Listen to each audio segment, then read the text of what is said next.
प्यारे दोस्तों, आज हम आपको एक ऐसी लड़की का दिल दहला देने वाला वाकया सुनाएंगे जिसे सुनकर आपकी रूह कांप जाएगी। एक नेक लड़की जो हाफिज कुरान थी, लोगों के कपड़े सिलाई करके गुजर बसर करती थी, हराम कमाई से बचती थी और लोगों की अमानत का बेहद ख्याल रखती थी।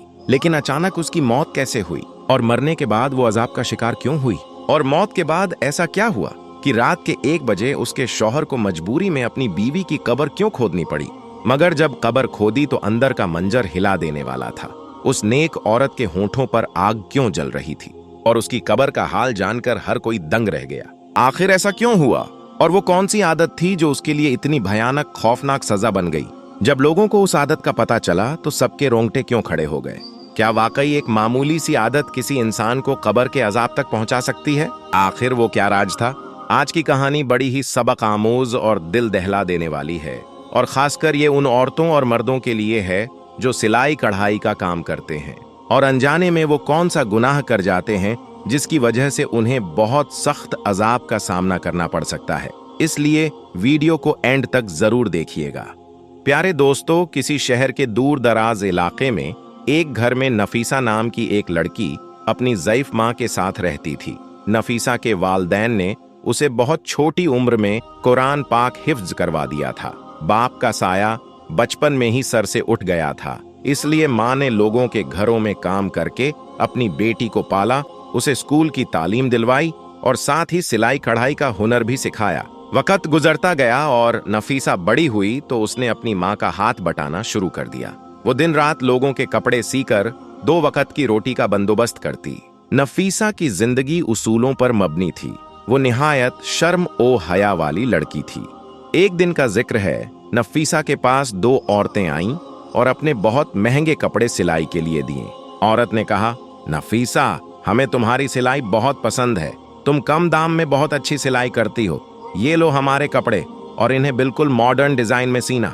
नफीसा ने जब कपड़े और उनका डिजाइन देखा तो उसने 2 टूक अल्फाज में इनकार कर दिया। बाजी, माफ कीजिएगा, मैं ये कपड़े नहीं सी सकती। वो औरतें हैरान रह गईं, क्यों नफीसा, हम तुम्हें 500 की जगह 1000 रुपए देंगे। नफीसा ने बड़ी नरमी लेकिन मजबूती से जवाब दिया, बाजी, जिस डिजाइन का आप कह रही हैं उसमें पूरे बाजू नजर आएंगे और शलवार ऐसी होगी कि पिनियों से ऊपर पांव दिखेंगे।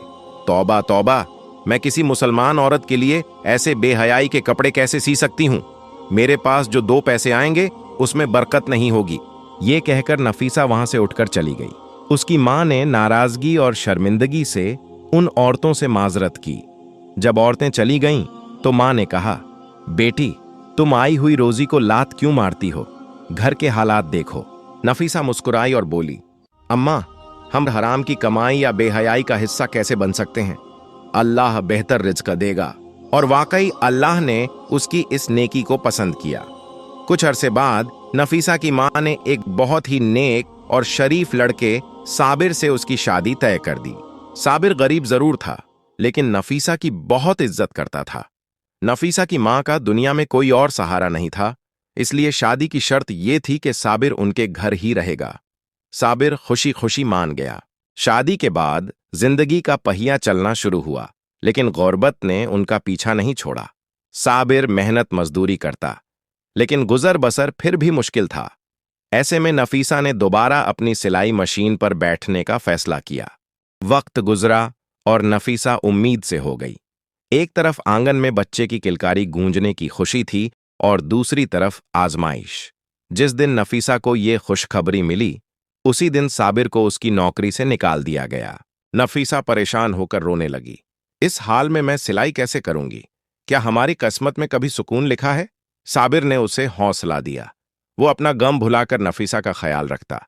जब नफीसा सिलाई करने बैठती वो उसे चाय बनाकर देता और कभी खाना भी पका लेता। अल्लाह के फजल से उनके घर एक प्यारी सी बेटी पैदा हुई। बच्ची के आने से जैसे घर में रौनक आ गई। साबिर की नौकरी भी एक नए ठेकेदार के पास लग गई, लेकिन यह ठेकेदार इंतहाई सख्त मिजाज, जालिम और बदजुबान शख्स था। मजबूरी के तहत साबिर वहां काम करता और उसकी झिड़कियां सहता सिर्फ इसलिए ताकि उसकी बेटी को भूखा ना सोना पड़े। बच्ची थोड़ी बड़ी हुई तो नफीसा ने दोबारा सिलाई शुरू कर दी। औरतों के कपड़ों से जो छोटे मोटे टुकड़े बच जाते नफीसा अपनी बेटी के लिए उनके छोटे छोटे फ्रॉक बना लेती। जिंदगी अपनी रफ्तार से चल रही थी। लेकिन फिर एक दिन खुदा की करनी ऐसी हुई कि उनके गरीब खाने पर कयामत टूट पड़ी। जुमा का मुबारक दिन था। साबिर उस दिन छुट्टी के बावजूद काम पर गया था ताकि ओवर टाइम के पैसों से अपनी बेटी के लिए खिलौने और नए कपड़े ला सके। नफीसा घर में सिलाई कर रही थी। असर की अजान का वक़्त करीब था। वो वजू करने के लिए उठी, सीढ़ियों की तरफ कदम बढ़ाया, लेकिन अचानक उसका पांव फिसला। वो पहली सीढ़ी से जो गिरी तो सीधा आखिरी सीढ़ी पर आकर रुकी। उसके सर से बहुत खून बहने लगा। नफीसा की बूढ़ी मां की चीखों से पूरा मोहल्ला इकट्ठा हो गया। साबिर को फौरन पैगाम भेजा गया। जब साबिर को यह खबर मिली तो उसके चेहरे के तोते उड़ गए। उसने घबराहट में ठेकेदार की साइट पर अंधाधुंध ताले लगाए, चाबियां अपनी जेब में रखीं और बेतहाशा घर की तरफ भागा। लेकिन अफसोस, मौत का वक़्त मुकर्रर है। डॉक्टर के पास पहुंचने से पहले ही उसकी प्यारी और बावफा बीवी नफीसा इस फानी दुनिया से कूच कर चुकी थी। इन्ना लिल्लाही व इन्ना इलैही राजिऊन। घर में मातम बिछ गया। साबिर जार ओ कतार रो रहा था। उसकी रूह जिस्म से निकली जा रही थी जब वो अपनी मासूम बेटी को देखता जो अभी तक मां का दूध पीती थी। पूरा मोहल्ला दुख में डूबा हुआ था। सब जानते थे कि नफीसा कितनी नेक और परहेजगार औरत थी। उसकी तिलावत, उसका पर्दा सब लोगों की जबान पर था। उसी दिन शाम के वक़्त नफीसा को सुपुर्द ए खाक कर दिया गया। साबिर खुद कब्र में उतरा और अपनी बीवी को कब्र में लिटाकर मिट्टी डाली। लेकिन दुख और गम की इस इंतहा में साबिर को एहसास तक ना हुआ कि जब वो कब्र में उतरा था तो उसकी जेब से काम की वो अहम चाबियां निकलकर कब्र की मिट्टी में जा गिरी हैं। शाम ढल गई। लोग ताजियत करके चले गए। घर बिल्कुल वीरान हो गया। सामने ही नफीसा की सिलाई मशीन रखी थी, जिसे देखकर मां और शौहर दोनों की चीखें निकल रही थीं। रात ढलने लगी। साबिर ने सोचा कि वो अगले 3 दिन काम पर नहीं जाएगा ताकि अपनी बेटी और सास को संभाल सके। जब उसने ठेकेदार को बताने के लिए फोन करने का इरादा किया और जेब में हाथ डाला तो चाबियां गायब थीं। साबिर के पसीने छूट गए। वो जालिम ठेकेदार उसे जिंदा नहीं छोड़ेगा। अगर वो चाबियां गुम हो गईं, तभी ठेकेदार का कॉल आ गया। साबिर, सुबह मुझे हर हाल में साइट खोलनी है। चाबियां रातों रात मुझे पहुंचाओ, वरना तुम्हारा वो हश्र करूंगा कि याद रखोगे। साबिर का हलक सूख गया। उसे याद आया कि जब वो कब्र में उतरा था तभी जेब से कुछ गिरने का एहसास हुआ था। रात के 1 बज रहे थे। उसने मजबूरी में कब्रिस्तान का रुख किया। दिल डर से कांप रहा था। इलाके से दूर ये कब्रिस्तान रात के अंधेरे में कोई खौफनाक मंजर से कम नहीं था। जब वो अपनी बीवी की कब्र पर पहुंचा और मिट्टी हटानी शुरू की तो अचानक पीछे से किसी ने उसका कंधा पकड़ा। कौन हो तुम? क्या कोई कफन चोर हो? ये गोरकण था। साबिर ने रोते हुए अपनी मजबूरी बयान की कि उसकी चाबियां इसमें गिर गई हैं। गोरकण को रहम आ गया और उसने मदद करना शुरू कर दी। दोनों ने जल्दी जल्दी मिट्टी हटाई और फिर जैसे ही कब्र थोड़ी और खुली, साबिर और गोरकण दोनों पीछे गिर पड़े। कब्र के अंदर का मंजर खौफनाक था। नफीसा जैसी नेक औरत उसकी कब्र अजाब की गिरफ्त में थी। नफीसा के होंठों पर आग जल रही थी और वो बुरी तरह अजाब से तड़प रही थी। साबिर ने पागलपन में उस आग को बुझाने की कोशिश की। उसने देखा कि नफीसा के होंठ स्याह होकर बुरी तरह जल चुके थे, जबकि बाकी पूरा जिस्म बिल्कुल सलामत था। आग थोड़ी देर के लिए बुझती और फिर एकदम से भड़क उठती। घोरकर्ण ने कांपते हुए साबिर से कहा, ये कोई आम आग नहीं, ये अल्लाह का अजाब है। तुम इस मिट्टी को बंद करो। यहां चाबी मिलना नामुमकिन है। पता करो इस औरत ने अपनी जिंदगी में क्या गुनाह किया था जिसकी सजा इसे कब्र में इस तरह मिल रही है। साबिर रोते हुए वापस घर पहुंचा।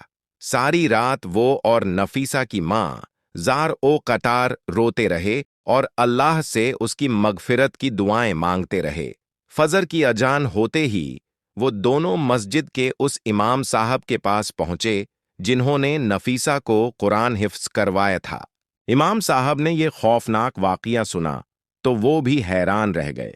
नफीसा तो तहज्जुद गुजार थी। जरूर इसमें हुकूक और इबाद का कोई मामला है, क्योंकि अल्लाह अपने हक तो माफ कर देता है, लेकिन बंदों के हक उस वक़्त तक माफ नहीं होते जब तक बंदा खुद माफ ना करे। इमाम साहब ने नफीसा की मां से पूछा, क्या नफीसा लोगों की चुगली करती थी? मां ने कहा, नहीं, वो तो अपने काम से काम रखती थी। इमाम साहब ने फिर पूछा, क्या वो लोगों के कपड़ों में से अचानक बचा हुआ कपड़ा, लेस या धागा चुरा लेती थी? क्या उसने अमानत में खयानत की? माँ ने रोते हुए कहा, नहीं इमाम साहब, वो तो हर एक धागा, हर एक बचा हुआ कपड़े का टुकड़ा उन औरतों को वापस लौटा देती थी। किसी की अमानत उसने कभी नहीं रखी। इमाम साहब सोच में पड़ गए। फिर उन्होंने आखिरी सवाल पूछा, क्योंकि अजाब सिर्फ उसके होंठों और मुंह पर है, इसलिए मुझे सोचकर बताओ कि उसकी सिलाई के दौरान ऐसी कौन सी आदत थी जिसका तल्लुक उसके मुंह से था? नफीसा की मां एकदम चौंक उठी। उसके जहन में एक झटका सा लगा। रोते हुए उसने जवाब दिया, इमाम साहब, उसकी एक आदत थी जिससे मैं बहुत चिढ़ती थी। जब वो कपड़े सीती तो बाज औक़ात कैंची उठाने के बजाय जल्दी में धागा अपने दांतों से चबाती और मुंह से तोड़ती थी, और धागे का जो छोटा सा टुकड़ा या रेशा उसके मुंह में रह जाता, वो उसे चबाकर जमीन पर थूक देती थी। मैंने बहुत रोका, लेकिन उसकी आदत बन चुकी थी। इमाम साहब की आंखों में आंसू आ गए। उन्होंने ठंडी आह भरी और फरमाया, इन्ना लिल्लाही व इन्ना इलैहि राजिऊन। पता चल गया, वो धागा जिसे वो मुंह से तोड़कर चबाकर फेंक देती थी, वो कपड़ा सिलवाने वाली औरत की अमानत थी। एक बेमकसद धागा था, लेकिन वो दूसरे की मलकियत था, और नफीसा ने बगैर इजाजत उस धागे को अपने मुंह में रखा और थूका। ये अमानत में खयानत का मामला बन गया। और उस आखिरी वक्त भी जब वो गिरी, उसके मुंह में शायद किसी का धागा था जिसका उसने हिसाब नहीं चुकाया था। सब डर गए। एक धागे का टुकड़ा, एक मामूली सा जर्रा इतना बड़ा अजाब ला सकता है? इमाम साहब ने हुक्म दिया कि फौरन उन तमाम औरतों को इकट्ठा किया जाए जिनके कपड़े नफीसा सीती थी। नफीसा की मां ने सबके सामने हाथ जोड़े, रोते हुए उनसे माफी मांगी। सब लोगों ने रोकर नफीसा को दिल से बख्श दिया। किसी को अंदाजा नहीं था कि उनकी इस छोटी सी चीज पर अजाब हो सकता है।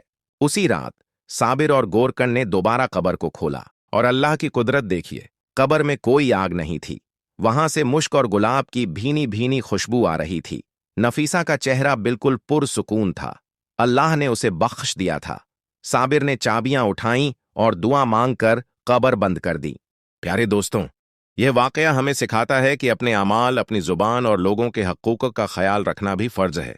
अगर आप सिलाई का काम करते हैं या आप पर किसी की अमानत है, चाहे वो एक सुई के बराबर ही क्यों ना हो, उसे वापस करें, क्योंकि कब्र का अजाब बहुत सख्त है। अल्लाह ताला हम सबको अमानत में खयानत करने से महफूज रखे और हमारे सगीरा और कबीरा गुनाहों को माफ फरमाए। आमीन। दोस्तों, अगर इस वीडियो ने आपके दिल को छुआ है तो इसे अपने दोस्तों, फैमिली और ख़ास तौर पर सिलाई का काम करने वालों के साथ ज़रूर शेयर करें। और ऐसी ही इस्लामिक वीडियोस देखने के लिए हमारे चैनल विकीपीडिया टीवी को सब्सक्राइब करें। मिलते हैं अगली वीडियो में। अल्लाह हाफिज।